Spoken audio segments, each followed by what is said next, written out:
समुद्र के बीच में एक बड़ा जहाज था जिसमें सामान ले जाया जा रहा था। अचानक समुद्री डाकू और भाड़े के सैनिक उस पर हमला कर देते हैं। वे जहाज के कर्मचारियों को बंधक बना लेते हैं और सामान लूटने की योजना बनाते हैं, लेकिन उन्हें यह नहीं पता था कि एक शक्तिशाली योद्धा उनकी ओर आ रहा है। वह योद्धा और कोई नहीं बल्कि अटलांटिस का राजा और सुपर हीरो एक्वामैन था। वह अपने विशाल समुद्री घोड़े पर सवार होकर आया और नेपच्यून के जादुई त्रिशूल के साथ जहाज पर चढ़ गया। फिर उसने एक एक करके सभी दुश्मनों को हरा दिया और चालक दल को बचा लिया। ये एक और शानदार रोमांच था जिसे एक्वामैन खुद अपने छोटे बेटे आर्थर जूनियर को सुना रहा था। जब से उसने अपनी असली पहचान जानी और अपने भाई ऑरम को सतह की दुनिया पर हमला करने से रोका, तब से वह एक राजा, एक पिता, एक पति और एक नायक के रूप में अपनी जिम्मेदारियां निभा रहा है। एक सुबह आर्थर अपने पिता थॉमस के साथ गैरेज में आराम कर रहा था। थॉमस ने उसे सलाह दी कि उसे जूनियर को एक भाई देना चाहिए, लेकिन आर्थर को इस पर संदेह था, खासकर ओरम के साथ अपने बुरे अनुभव के बाद। दोनों की बातचीत चल ही रही थी कि अचानक उन्हें एहसास हुआ कि जूनियर एक्वेरियम में मछलियों से बात कर रहा है। ये देखकर उसके पिता को बहुत गर्व महसूस हुआ। आर्थर की जिंदगी इससे बेहतर नहीं हो सकती थी, लेकिन अब सब कुछ बदलने वाला था। उसका एक पुराना दुश्मन बदला लेने के लिए लौट आया था। वह डेविड कैन था, जिसे अब दुनिया ब्लैक मंटा के नाम से जानती है। आर्थर के साथ पिछली लड़ाई के बाद डेविड का कवच नष्ट हो चुका था, लेकिन इससे एक्वामैन को खत्म करने का उसका इरादा और मजबूत हो गया। वो आर्थर को अपने पिता की मौत का जिम्मेदार मानता था। अपने बदले की योजना के तहत ब्लैक मंटा ने अटलांटिस साम्राज्य के सबूत खोजने के लिए अंटार्कटिका में एक अभियान को वित्तीय मदद दी। इस अभियान का नेतृत्व डॉक्टर शिन कर रहे थे। उन्हें लगा कि उन्होंने बर्फ से ढके इलाके में कुछ खास खोज लिया है। अचानक जमीन के नीचे से तेज कंपन शुरू हो गया, जिससे पूरी धरती फटने लगी। शिन और उनके सहायक किसी तरह गिरने से बच गए, लेकिन सहायक के पैर में चोट लग गई। इसके बाद शिन ने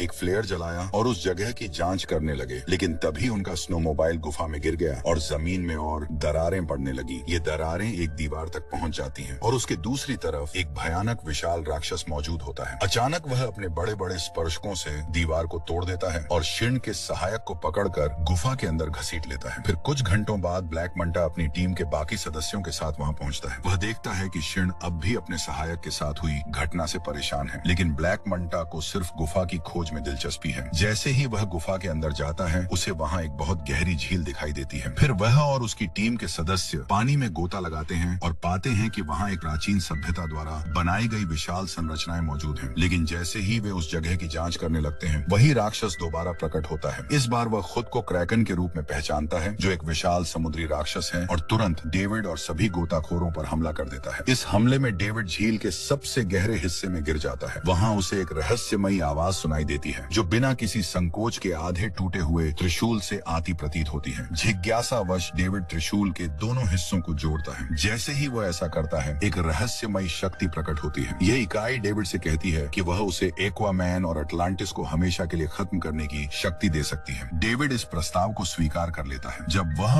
और उसकी टीम पानी से बाहर आते हैं, तो डेविड त्रिशूल उठा लेता है और इसका नया वाहक बन जाता है। इस घटना के 5 महीने बाद अटलांटिस की परिषद आर्थर को एक जरूरी बैठक के लिए बुलाती है। कारण था सतह की दुनिया द्वारा किए गए प्रदूषण से बढ़ता जलवायु परिवर्तन, जिसने सभी समुद्री राज्यों को प्रभावित किया था। अब कुछ न कुछ करना जरूरी था। आर्थर ने एक साहसिक सुझाव दिया कि अटलांटिस को दुनिया के सामने आना चाहिए और पर्यावरणीय क्षति को रोकने के लिए अपनी उन्नत तकनीक साझा करनी चाहिए। लेकिन अटलांटिस की परिषद पुरानी सोच पर अड़ी रही। वे गुमनाम रहने और सतह की दुनिया पर हमला करने के पक्ष में थे। अब अटलांटिस के राजा आर्थर के पास इस संकट को सुलझाने के लिए कोई और विकल्प नहीं बचा था। स्थिति और भी खराब होने वाली थी और इसका कारण था डेविड अपने लक्ष्य के करीब पहुंच रहा था। अब उसने अपने ब्लैक मंटा कवच को फिर से पा लिया था और उसने त्रिशूल के जादू के माध्यम से एक नई खोज की, ऑक्टोबॉट्स नामक मशीनों का अस्तित्व। ये मशीनें ऑक्टोपस के आकार की थीं और समुद्र की गहराइयों की खोज करने में सक्षम थीं। इसके अलावा इनमें बेहद शक्तिशाली हथियार भी थे, जिससे ये किसी भी खतरे का सामना कर सकती थी। हालांकि इन मशीनों को चलाने के लिए एक दुर्लभ और खतरनाक ईंधन की जरूरत थी, जिसे कैलकॉम कहा जाता था। यह ईंधन उच्च ग्रीन हाउस गैस उत्सर्जन से बनता था, जो इसे और भी जहरीला और खतरनाक बना देता था। कैलकॉम को अटलांटिस ने हमेशा एक गुप्त संपत्ति की तरह छिपा कर रखा था और इसे कड़ी सुरक्षा के बीच संग्रहित किया गया था।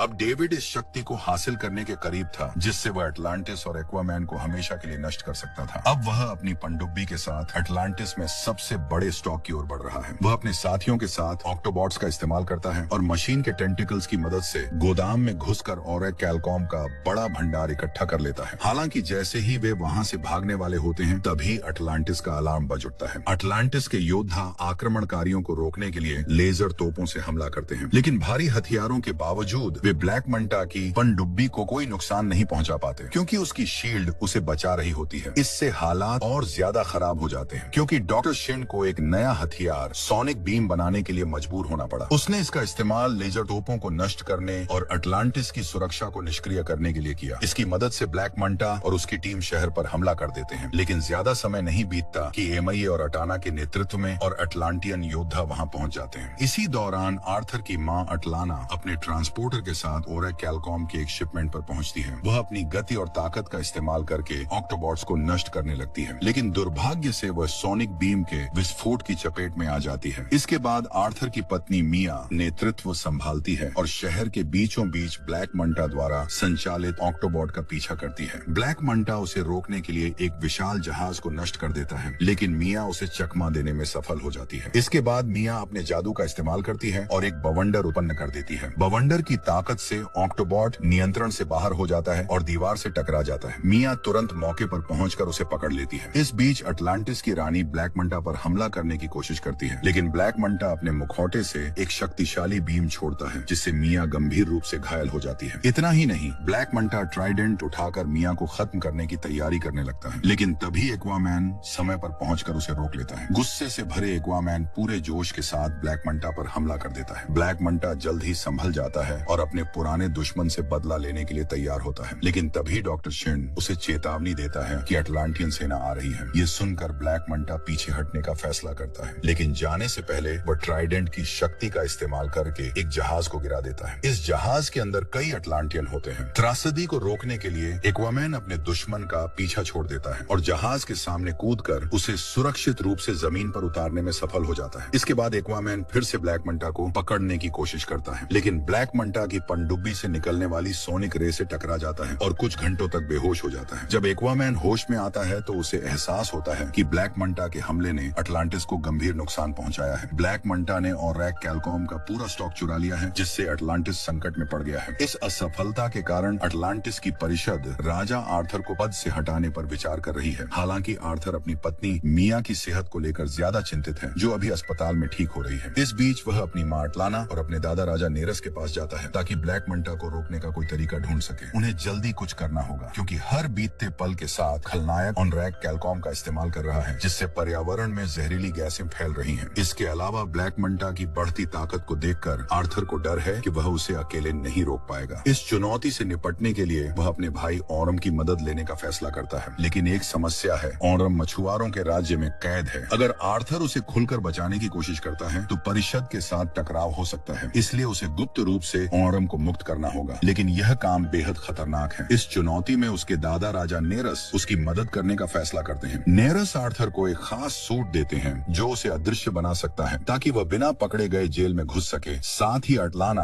आर्थर के मिशन में मदद के लिए टॉपो नामक एक ऑक्टोपस भेजती है। टॉपो का शरीर बहुत लचीला है और वह छलावरण की क्षमता रखता है, जिससे वह छिपकर अंदर जा सकता है। सब कुछ तैयार होते ही आर्थर और टॉपो मछुआरों की जेल की ओर बढ़ते हैं। अंदर ओरम जेलरों द्वारा प्रताड़ित किया जा रहा होता है और बेहद कमजोर हो चुका होता है। टॉपो जेल की सुरंगों में घुसने में सफल हो जाता है और अंदर का रास्ता खोल देता है। जैसे ही रास्ता साफ होता है, एक्वामैन अपनी अदृश्यता का इस्तेमाल करता है और सभी गार्डों को चुपचाप खत्म कर देता है। आखिरकार आर्थर अपने भाई ओरम तक पहुंचता है, लेकिन देखता है कि पानी की कमी की वजह से ओरम बहुत कमजोर हो चुका है। हालांकि दोनों के बीच अब भी पुरानी नाराजगी बनी हुई है और वे एक दूसरे से शिकायतें करते हैं, लेकिन हालात को देखते हुए ओरम मदद स्वीकार कर लेता है और दोनों जेल से भागने की कोशिश करते हैं। जैसे ही वे गार्ड्स को अपने विशाल कीड़े जैसे घोड़ों पर गश्त करते हुए देखते हैं, वे जल्दी से उन्हें हरा देते हैं और उन राक्षसी जीवों की सवारी करने लगते हैं। ये जीव शुरुआत में आक्रामक होते हैं, लेकिन जल्द ही आर्थर और ओरम की आज्ञा का पालन करने लगते हैं। भाइयों को जल्द से जल्द वहां से भागना होता है, इसीलिए वे उन राक्षसी जीवों को जेल की दीवारों पर चढ़ने का आदेश देते हैं। कुछ ही सेकंड में वे दीवारों पर चढ़ जाते हैं और अपनी ताकतवर जबड़ों से छत को तोड़ देते हैं, जिससे भागने का रास्ता खुल जाता है। आखिरकार आर्थर और ओरम जेल से बाहर निकलते हैं और भागते हुए एक दुर्गम रेगिस्तान में पहुंचते हैं। अब उनके सामने एक और चुनौती है। क्षितिज पर एक समुद्र नजर आ रहा है, लेकिन उन्हें जल्दी से पानी तक पहुंचना होगा ताकि ओरम अपनी शक्तियां वापस पा सके और वे सुरक्षित बचकर निकल सके। लेकिन तभी अधिक गार्ड अपने माउंट्स के साथ वहां पहुंच जाते हैं। एक गार्ड एक्वामैन को पकड़ने की कोशिश करता है, लेकिन आर्थर अपनी अदृश्यता का उपयोग करके आसानी से उसे बच निकलता है और उन्हें हरा देता है। दूसरी तरफ ओरम का माउंट छूट जाता है, जिससे जिससे वह समुद्र तक पैदल चलने के लिए मजबूर हो जाता है। वह बहुत कमजोर होता है, इसलिए रेत पर खुद को घसीटे हुए आगे बढ़ता है। इसी बीच गार्ड्स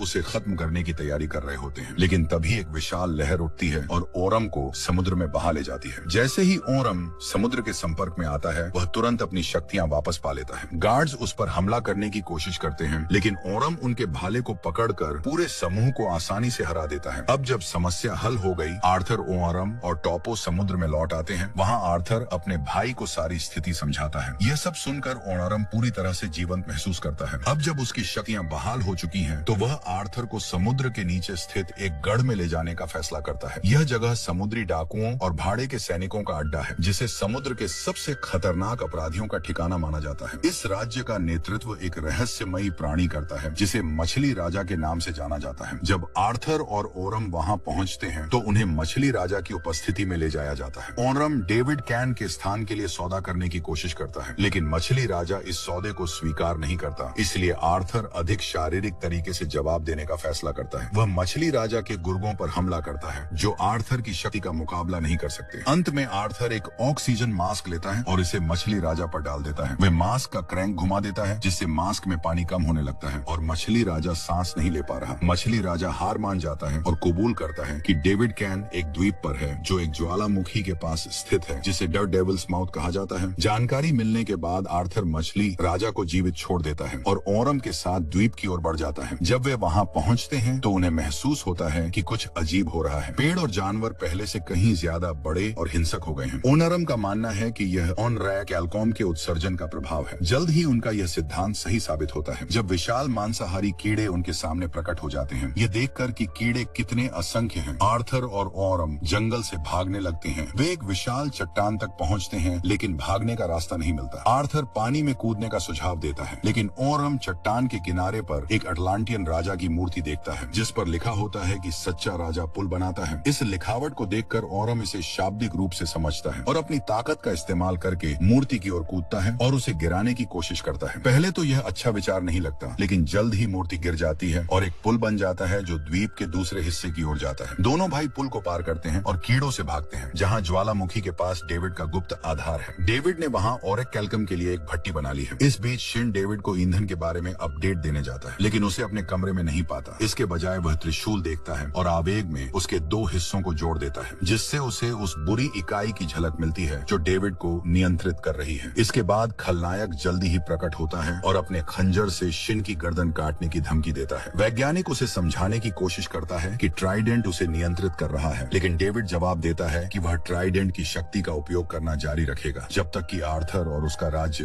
राख में नहीं बदल जाते। जब रात होती है, तो ओरम और आर्थर डेविड के ठिकाने की खोज जारी रखते हैं और आखिरकार वे जंगल पर नजर रखने वाले उसके एक गार्ड को ढूंढ लेते हैं। भाइयों ने गार्ड को आसानी से हरा दिया और उसके निशानों का पालन करते हुए वे गुप्त आधार पर पहुंच गए और वहां से नियंत्रण कक्ष में अपना रास्ता बना लिया। और वहां उन्हें ओरेक कैल्कम की भट्टी के बारे में पता चलता है, जो ज्वालामुखी के माध्यम से ग्रीन हाउस गैसों का उत्सर्जन कर रही है। ओरम को डर है कि इससे पूरे पृथ्वी के पारिस्थितिकी तंत्र का विनाश हो जाएगा और वह इस प्रक्रिया को रोकने के लिए एक तरीका सोचने की कोशिश करता है। अचानक शिन उनके सामने एक बंदूक के साथ प्रकट होता है, लेकिन उन पर हमला करने के बजाय वह उन्हें अपने मालिक की योजनाओं को रोकने में मदद करने का वादा करता है। शिन आर्थर को चेतावनी देता है कि डेविड को एक त्रिशूल के अंदर एक बुरी आत्मा द्वारा नियंत्रित किया जा रहा है। इससे पहले कि वह कोई और जानकारी दे सके, नियंत्रण कक्ष का दरवाजा उड़ा दिया जाता है, जिससे आर्थर और ओरम खिड़की से बाहर फेंक दिए जाते हैं। उनमें से कोई भी घायल नहीं होता, लेकिन वे जल्द ही खुद को ब्लैक मंटा और भाड़े के सैनिकों से घिरा हुआ पाते हैं। ओनारम अपने दुश्मनों पर हमला करने की अपनी क्षमता का उपयोग करता है और एक भाड़े के सैनिक से लेजर बंदूक भी ले लेता है। हालांकि वह जल्द ही खुद को एक भाड़े के सैनिक की निगाह में पाता है, जो उड़ता है और जेट प्रोपेलर का उपयोग करता है और अटलांटिस के पूर्व राजा पर अपना हथियार चलाता है। ये देखकर कि उसका भाई खतरे में है, आर्थर भाड़े के सैनिक पर एक बड़ा लोहे का हुक फेंकता है, जिससे वह दीवार पर फेंक दिया जाता है और इसके बावजूद उसके थ्रस्टर से विस्फोट हो जाता है। विक्ट्री ओरम का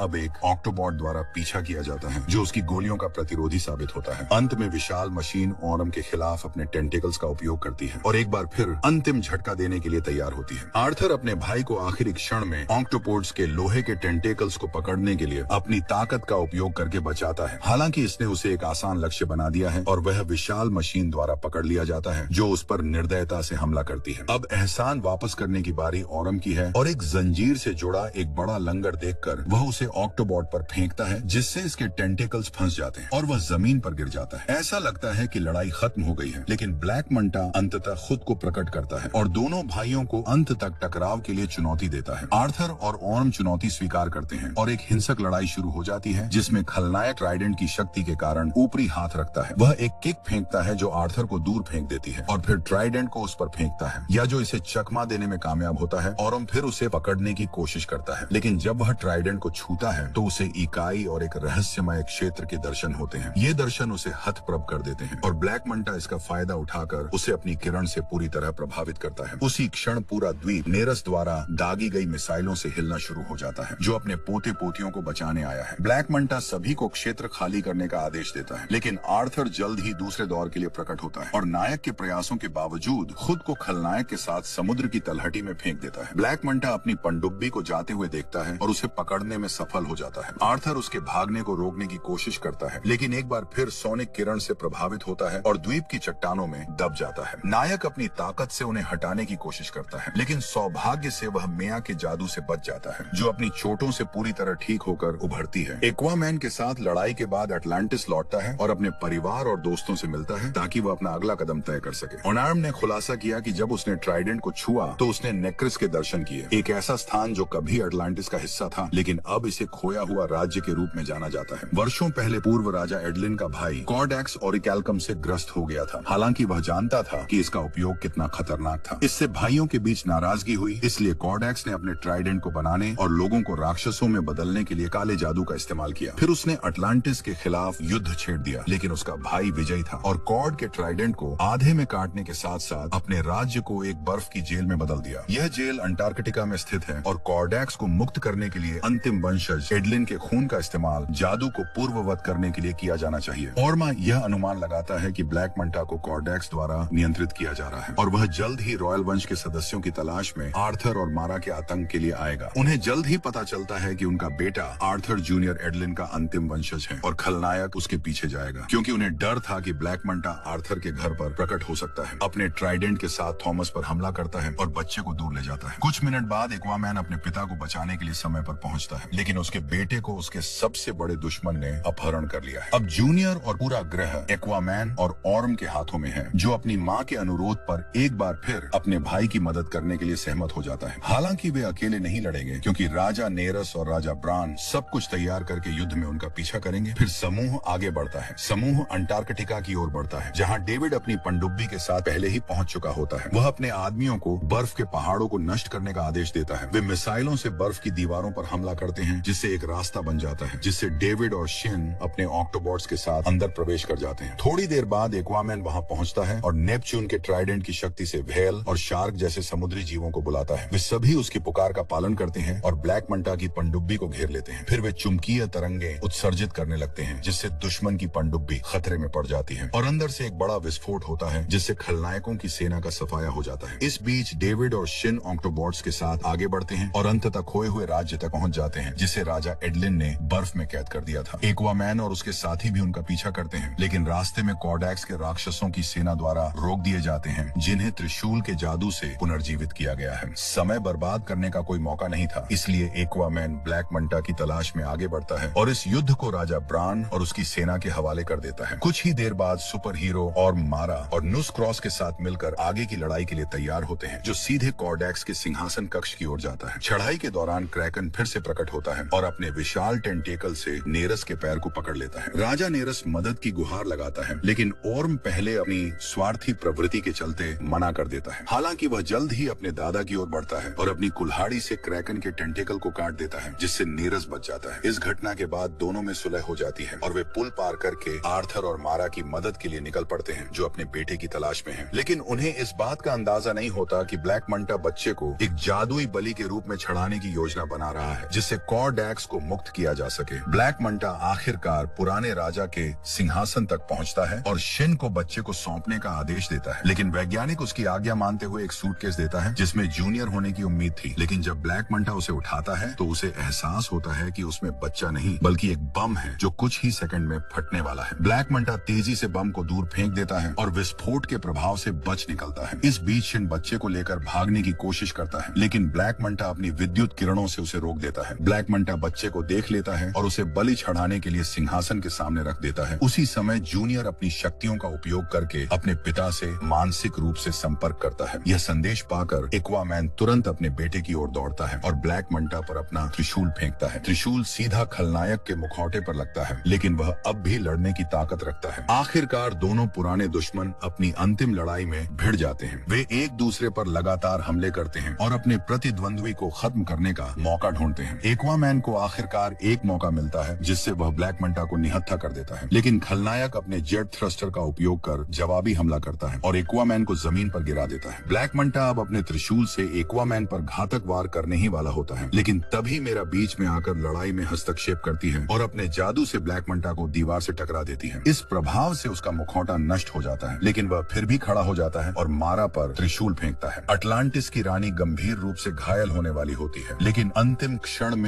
ऑर्म प्रकट होता है और हवा में ही त्रिशूल को पकड़ लेता है। हालांकि अपने वीरतापूर्ण कार्य के बावजूद ऑर्म एक बार फिर कॉर्डेक्स की शक्ति के प्रभाव में आ जाता है और त्रिशूल का नया वाहक बन जाता है। अब वह एक्वामैन की ओर बढ़ता है, जो अपने भाई को इस बुरी शक्ति से मुक्त करने की कोशिश करता है, लेकिन कॉर्डेक्स बहुत शक्तिशाली होता है और ऑर्म के शरीर का उपयोग करके आर्थर को सिंहासन की ओर फेंक देता है। इसके बाद एक्वामैन अपने ही भाई द्वारा घायल हो जाता है और उसके खून का उपयोग रक्त जादू को सक्रिय करने के लिए किया जाता है। इसके परिणाम स्वरूप कॉर्डेक्स अपनी बर्फीली जेल से मुक्त होना शुरू कर देता है। अब उसकी वापसी बस कुछ ही समय की बात है, लेकिन फिर भी एक्वामैन हार नहीं मानता। वह एक बार फिर अपने भाई के सामने खड़ा होता है और उसे उन पलों को याद दिलाने की कोशिश करता है जो उन्होंने साथ बिताए थे, ताकि वह इस बुरी शक्ति के प्रभाव से बाहर आ सके। इन यादों की ताकत से ऑर्म आखिरकार अभिशाप से मुक्त हो जाता है और वह आर्थर को दुष्ट ट्राइडेंट सौंप देता है, लेकिन तब तक बहुत देर हो चुकी होती है। कॉर्डेक्स अपनी बर्फीली जेल से पूरी तरह आजाद हो चुका होता है। आर्थर तुरंत अपना त्रिशूल कॉर्डेक्स की ओर फेंकता है, लेकिन कॉर्डेक्स अपनी काली शक्ति का उपयोग करके उसे हवा में रोक देता है। इस बीच ऑर्म नेपच्यून का त्रिशूल उठाकर एक्वामैन की ओर फेंकता है, जो उसे पकड़कर पूरी ताकत से कॉर्डेक्स की ओर उछालता है। इस हमले से दुष्ट त्रिशूल नष्ट हो जाता है और अंततः शापित राजा अपने ही जादू से खत्म हो जाता है। जैसे ही कॉर्डेक्स का अंत होता है, पूरा खोया राज्य ढहने लगता है। इसी दौरान घायल ब्लैक मंटा एक चट्टान से नीचे गिर जाता है, फिर भी वह चट्टानों को पकड़ने में कामयाब हो जाता है। आर्थर उसकी मदद करने की पेशकश करता है और उनकी प्रतिद्वंद्विता को खत्म करने का फैसला करता है, लेकिन डेविड मना कर देता है और खुद को गिरा देना पसंद करता है। आखिरकार एक्वामैन ऑर्म और उनके साथी खोए हुए राज्य से भागने में सफल हो जाते हैं, जो अब समुद्र की गहराइयों में सिर्फ एक याद बनकर रह गया है। उनकी बहादुरी के कारण जल दुनिया और सतह की दुनिया को बचा लिया गया है। हालांकि ऑर्म को अभी भी अपने अपराधों का हिसाब देना बाकी है। आर्थर अपने भाई के ठिकाने को तब तक गुप्त रखने का फैसला करता है जब तक अटलांटिस की परिषद उसे माफ नहीं कर देती। आर्थर के इस फैसले से